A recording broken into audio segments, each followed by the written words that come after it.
Ma marque, c'est une rencontre entre l'Occident et l'Orient, c'est entre le passé et le présent. C'est une marque contemporaine avec un travail artisanal, manuel. Je tiens absolument à mettre dans toutes mes créations de la broderie qui est faite main. Voilà, c'est une marque marocaine à 100%. Justement, la broderie, c'est ce qu'on voit là sur vos créations. La broderie marocaine, c'est une spécificité du pays, c'est une spécificité du Maroc qu'on ne retrouve dans aucun pays. Oui, le Maroc il est très connu pour la quantité de ses broderies. Il y a plusieurs broderies. À Fès, on a une broderie de Fès, on a une broderie de Salé, et chaque broderie a sa... chaque broderie, la broderie voilà, la broderie de Rabat elle est florale, la broderie de Tétouan elle est faite de fils de soie. Et vous, par exemple, ce que vous portez? Ça, c'est une broderie, on appelle ça la broderie du Mallem. Et c'est les hommes qui font cette broderie. C'est du sabra tressé. Et voilà, ils font point par point. On appelle ça dbana. Dbana, c'est la petite mouche. Mon amour de l'artisanat, ça date de très très longtemps.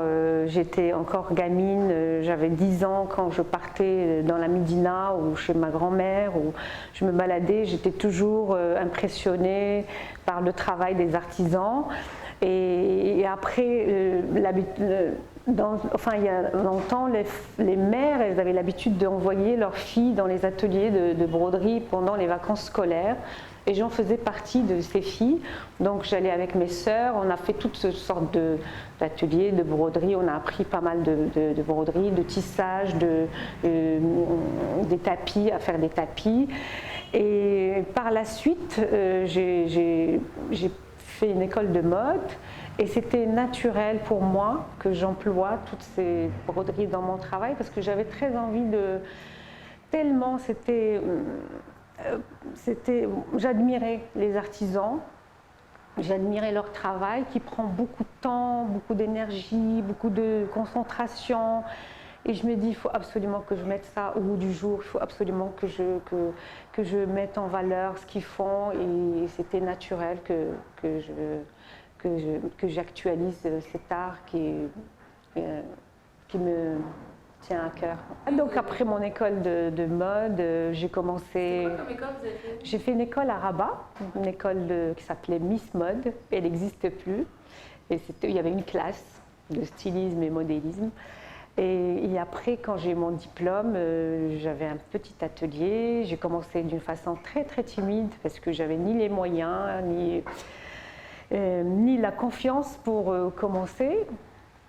Donc je faisais des petites collections et ça a pris beaucoup de temps. Et après, au fil des rencontres, Saint-Laurent, c'est quelqu'un qui m'a donné confiance, qui m'a réconfortée dans mon choix. À la base, on s'est rencontrés dans la ville de Tanger et il m'a dit vous êtes magnifique, venez pour défiler pour moi en tant que mannequin. Et effectivement, je suis partie à Paris et j'ai vu ce milieu magnifique de mode. J'étais dans ces ateliers, avenue Marceau, ça m'a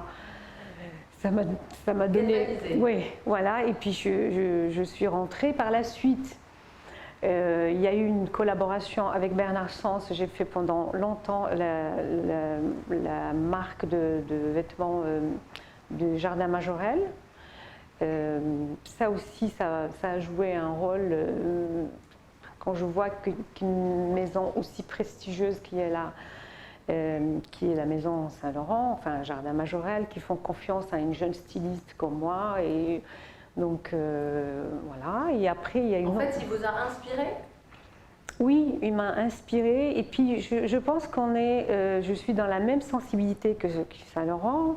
Lui, il a toujours voulu montrer une femme moderne et belle.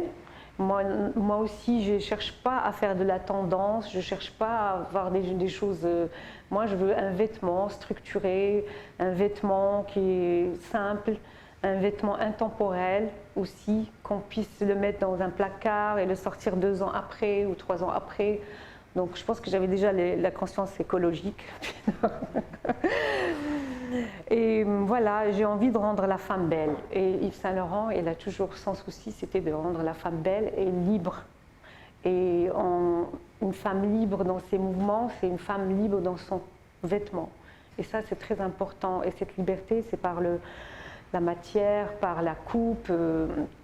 Voilà, j'ai envie qu'une femme, elle porte un vêtement, qu'elle soit en soirée ou qu'elle soit au travail, qu'elle soit vraiment confortable, à l'aise. Je ne pensais pas du tout faire une marque.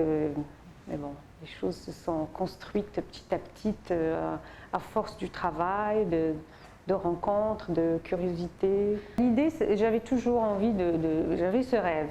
C'est un rêve très lointain. J'avais envie de faire une école. Et comme vous voyez, toutes mes créations, il y a de la broderie. J'ai senti qu'il y avait une perdition. Et je me suis dit, il faut faire quelque chose. Je sais, le Maroc, le pays fait pas mal de choses, mais j'avais envie aussi de contribuer et faire quelque chose à mon niveau. Et j'ai décidé d'ouvrir cette école, qui est une école de la deuxième chance, où on reçoit des enfants qui sont en échec scolaire ou soit qui n'ont jamais été à l'école. Elles sont scolarisées, il y a une formation, l'école accueille des jeunes filles et garçons. Il y a une formation de 3 ans, donc on les forme à toutes sortes de broderies. Ils apprennent le perlage, le crochet Lunéville, la broderie Randa, la broderie de Mellem, donc voilà. Et voilà, j'ai essayé je me suis dit, avec la formation, on peut peut-être sauver un peu notre patrimoine ancestral.